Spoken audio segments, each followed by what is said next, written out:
Hello guys, welcome back to the channel. In this tutorial I'm going to show you how we can manage suggested content on Instagram. Alright guys, here I have opened my Instagram application, and if you want to manage suggested content on Instagram, you have to select the content first. So for example, I'm going to search for the content right here. So this is just for an example. I'm going to select this content, and after that we can click on the three dots one right here. Click on it, then there will be some options for you, and you have to select not interested right here. Okay, and this kind of content will not appear on your Instagram until you remove it from your not interested content list.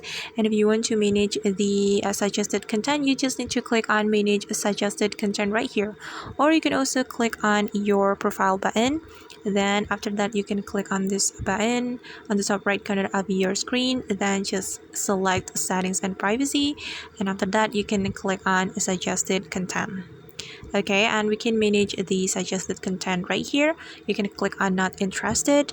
Then if you want to remove a content, you just need to tap and hold on the content like this, then click on remove button right here. Okay guys, and now the content has been removed from our not interested list, and that's how we can manage suggested content on Instagram. I hope this tutorial will be helpful for you. Thank you so much for watching, and see you in the next video.